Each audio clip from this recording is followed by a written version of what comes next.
شروع اللہ کا نام لے کر جو بڑا مہربان نہایت رحم والا ہے۔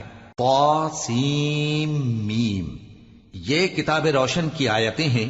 اے پیغمبر، ہم تمہیں موسیٰ اور فرعون کے کچھ حالات مومن لوگوں کے سنانے کے لیے صحیح صحیح سناتے ہیں کہ فرعون نے ملک میں سر اٹھا رکھا تھا اور وہاں کے باشندوں کو گروہ گروہ بنا رکھا تھا۔ ان میں سے ایک گروہ کو یہاں تک کمزور کر دیا تھا کہ ان کے بیٹوں کو ذبح کر ڈالتا اور ان کی لڑکیوں کو زندہ رہنے دیتا۔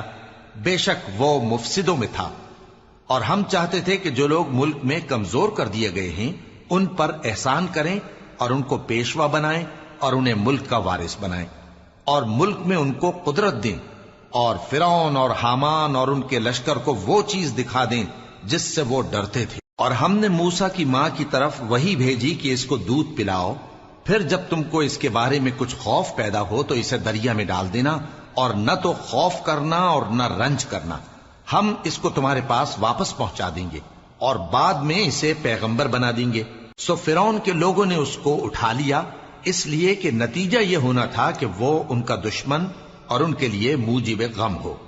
بے شک فرعون اور حامان اور ان کے لشکر غلطی پر تھے، اور فرعون کی بیوی نے کہا کہ یہ میری اور تمہاری دونوں کی آنکھوں کی ٹھنڈک ہے، اس کو قتل نہ کرنا، شاید یہ ہمیں فائدہ پہنچائے یا ہم اسے بیٹا بنا لیں، اور وہ انجام سے بے خبر تھے۔ اور موسیٰ کی ماں کا دل بے قرار ہو گیا، اگر ہم ان کے دل کو مضبوط نہ کر دیتے تو قریب تھا کہ وہ اس غم کو ظاہر کر دیتی۔ ہم چاہتے تھے کہ وہ مومنوں میں رہیں، اور والدہ موسیٰ نے اس کی بہن سے کہا کہ اس کے پیچھے پیچھے چلی جا، تو وہ اسے دور سے دیکھتی رہی، اور ان لوگوں کو کچھ خبر نہ تھی۔ اور ہم نے پہلے ہی سے اس پر دائیوں کے دودھ حرام کر دیے تھے، تو موسیٰ کی بہن نے کہا کہ میں تمہیں ایسے گھر والے بتاؤں کہ تمہارے لیے اس بچے کو پالیں اور اس کی خیر خواہی سے پرورش کریں۔ سو ہم نے اس طریق سے ان کو ان کی ماں کے پاس واپس پہنچا دیا تاکہ ان کی آنکھیں ٹھنڈی ہوں اور وہ غم نہ کھائیں، اور معلوم کر لیں کہ اللہ کا وعدہ سچا ہے، لیکن اکثر لوگ نہیں جانتے۔ اور جب موسیٰ جوانی کو پہنچے اور بھرپور جوان ہو گئے تو ہم نے ان کو حکمت اور علم عنایت کیا، اور ہم نیکوکاروں کو ایسا ہی بدلہ دیا کرتے ہیں۔ اور وہ ایسے وقت شہر میں داخل ہوئے کہ وہاں کے باشندے بے خبر ہو رہے تھے، تو دیکھا کہ وہاں دو شخص لڑ رہے تھے، ایک تو موسیٰ کی قوم کا ہے اور دوسرا ان کے دشمنوں میں سے۔ تو جو شخص ان کی قوم میں سے تھا اس نے دوسرے شخص کے مقابلے میں جو موسیٰ کے دشمنوں میں سے تھا مدد طلب کی، تو موسیٰ نے اس کو مکہ مارا اور اس کا کام تمام کر دیا۔ کہنے لگے کہ یہ تو شیطانی کام ہوا، بے شک وہ انسان کا دشمن ہے، کھلا بہکانے والا ہے۔ بولے کہ اے پروردگار، میں نے اپنے آپ پر ظلم کیا، سو تو مجھے بخش دے، تو اللہ نے ان کو بخش دیا، بے شک وہ بخشنے والا ہے، مہربان ہے۔ کہنے لگے کہ اے پروردگار، تو نے جو مجھ پر مہربانی فرمائی ہے تو میں بھی آئندہ کبھی گناہ گاروں کا مددگار نہ بنوں گا۔ الغرض صبح کے وقت شہر میں ڈرتے ڈرتے داخل ہوئے کہ دیکھیں کیا ہوتا ہے، تو ناگہاں وہی شخص جس نے کل ان سے مدد مانگی تھی پھر ان کو پکار رہا ہے۔ موسیٰ نے اس سے کہا کہ تو بڑا بہکا ہوا ہے۔ پھر جب موسیٰ نے ارادہ کیا کہ اس شخص کو جو ان دونوں کا دشمن تھا پکڑ لیں، تو وہ بول اٹھا کہ جس طرح تم نے کل ایک شخص کو مار ڈالا تھا اسی طرح چاہتے ہو کہ تم مجھے بھی مار ڈالو۔ تم تو یہی چاہتے ہو کہ ملک میں ظلم و ستم کرتے پھرو، اور یہ نہیں چاہتے کہ صلح کرانے والوں میں سے ہو جاؤ۔ اور ایک شخص شہر کی پرلی طرف سے دوڑتا ہوا آیا، بولا کہ اے موسیٰ، اہل دربار تمہارے بارے میں مشورے کرتے ہیں کہ تم کو مار ڈالیں، سو تم یہاں سے نکل جاؤ، میں تمہارا خیر خواہ ہوں۔ چنانچہ موسیٰ وہاں سے ڈرتے ڈرتے نکل کھڑے ہوئے کہ دیکھیں کیا ہوتا ہے، اور دعا کرنے لگے کہ اے پروردگار، مجھے ظالم لوگوں سے نجات دے۔ اور جب انہوں نے مدین کی طرف رخ کیا تو کہنے لگے امید ہے کہ میرا پروردگار مجھے سیدھا رستہ بتائے۔ اور جب مدین کے پانی کے مقام پر پہنچے تو دیکھا کہ وہاں لوگ جمع ہو رہے اور اپنے مویشیوں کو پانی پلا رہے ہیں، اور ان کے ایک طرف دو عورتیں اپنی بکریوں کو روکے کھڑی ہیں۔ موسیٰ نے ان سے کہا تمہارا کیا کام ہے؟ وہ بولی کہ جب تک چرواہے اپنے جانوروں کو لے نہ جائیں ہم پانی نہیں پلا سکتے، اور ہمارے والد بڑی عمر کے بوڑھے ہیں۔ تو موسیٰ نے ان کے لیے بکریوں کو پانی پلا دیا، پھر سائے کی طرف چلے گئے اور کہنے لگے کہ پروردگار، میں اس کا محتاج ہوں کہ تو مجھ پر اپنی نعمت نازل فرمائے۔